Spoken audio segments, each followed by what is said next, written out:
তেতিয়াহ'লে ভিক্ষাৰী জাত বুলি ক'বলৈ আপোনালোকক কোনে অধিকাৰ দিয়ে? নাই কোৱা দাদা, তেনেকা নাই কোৱা চব সেইটো কোৱা নাই।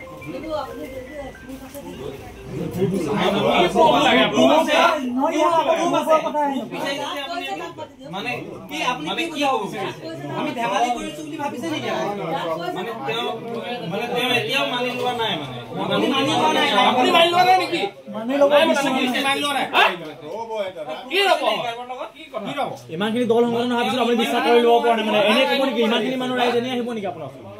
না তেওঁ প্ৰুফ লাগে যে নহয়, আপুনি এতিয়াও আপুনি মানি লোৱা নাই, এতিয়াও মানি লোৱা নাই, প্ৰুফ লাগে। তাক কৈছে নাই, মানে অসমীয়া জাতিটোক কৈছে, জাতীয় উঠি নাই। আমি কি ধেমালি কৰি আহিছো নেকি আপোনাৰ ওচৰত? ইমান ধেমালি কৰি আহিছো, খুব বিচাৰিছে ইমান ভাবিছিলে, নাভাবিলে আপোনালোকে? নহয় না, আমি ইমানখিনি মানুহ এনেই আহিছো, ধেমালি কৰিবলৈ আহিছো, ধেমালি কৰিবলৈ আহিছো, মানে তেওঁক প্ৰুফ লাগে, প্ৰমাণ লাগে।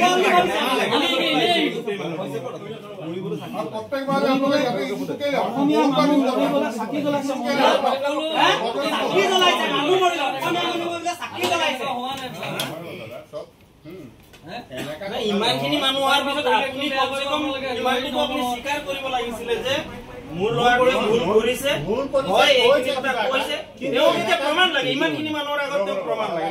চাওক, আজি আমি অত্যন্ত লজ্জাজিত হৈছোঁ, যিহেতু নেকি মই প্ৰথমে ক'ব বিচাৰিছোঁ, অসমীয়া জাতি আচলতে জাতি বৰ্ণ ভাষা নিৰ্বিশেষে, বিভিন্ন জাতি বৰ্ণ ভাষা নিৰ্বিশেষে এটা অসমীয়া জাতি গঠন হৈছে।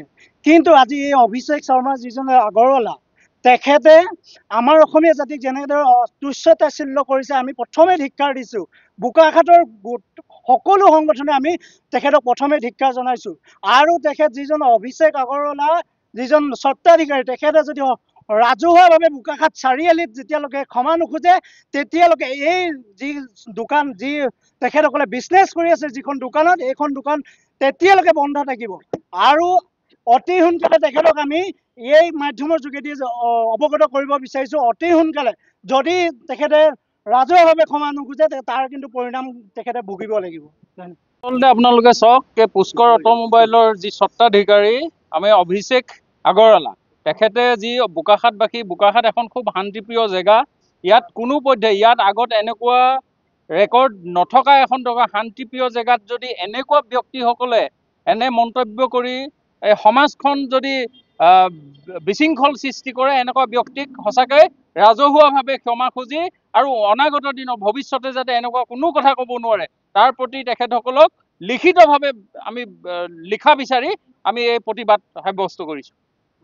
আপোনাৰ পুষ্কৰ অট'মোবাইলছৰ যি স্বত্বাধিকাৰী, তেওঁলোকে আমাৰ অসমীয়া জাতিটোক ধাৰুৱা জাতি বুলি তেওঁলোকে যেনেধৰণে অপমানিত কৰিলে, আৰু এই কথাত আমি অসমীয়া জাতিটোৱে আৰু কোনো পধ্যে আমি মানি ল'ব নোৱাৰোঁ আৰু কেতিয়াও মানি নলওঁ। কাৰণ তেওঁলোকে আমাক ধাৰুৱা বুলি কৈছে। তেওঁলোকে এটা কথা জনা উচিত, ধাৰ তেওঁলোকে খাইছে, ধাৰ অসমীয়া জাতিটোৱে খোৱা নাই। অসমৰ মাটিত থাকি ব্যৱসায় কৰি তেওঁলোকে অসমীয়া জাতিটোক ধাৰুৱা বুলি ক'বলৈ সেই অধিকাৰ কোনো দিয়া নাই। আৰু যেতিয়ালৈকে তেওঁলোকৰ যি পুত্ৰই যি বেয়া ব্যৱহাৰ কৰিলে, যেতিয়ালৈকে বোকাখাতৰ মাজমজিয়াত সামাজিকভাৱে তেওঁলোকে মাপ নুখুজিব, তেতিয়ালৈকে এই ব্যৱসায় প্ৰতিষ্ঠান আমি বন্ধ ৰখাৰ সিদ্ধান্ত লৈছোঁ। পুষ্কৰ অট'মোবাইলছৰ যিজন স্বত্বাধিকাৰী অভিষেক আগৰৱাল, তেখেতে কিছুদিন পূৰ্বে অসমীয়া জাতিটোক তুচ্ছ তাচ্ছিল্য কৰি যথেষ্ট ধৰণৰ গালি গালাজ কৰিছে, আৰু আমি এই কথা সমগ্ৰ বোকাখাতৰ দল সংগঠনে আমি ধিক্কাৰ জনাইছোঁ। আৰু তেখেতে আহি বোকাখাতত ৰাজহুৱাভাৱে ক্ষমা নোখোজা পৰ্যন্ত তেখেতৰ যি প্ৰতিষ্ঠান, ব্যৱসায়িক প্ৰতিষ্ঠান, আমি বোকাখাতৰ সমূহ দল সংগঠন আৰু ৰাইজে মিলি আমি বন্ধ ৰাখিম। তেখেতে অনতিপলমে আহি ক্ষমা খোজক।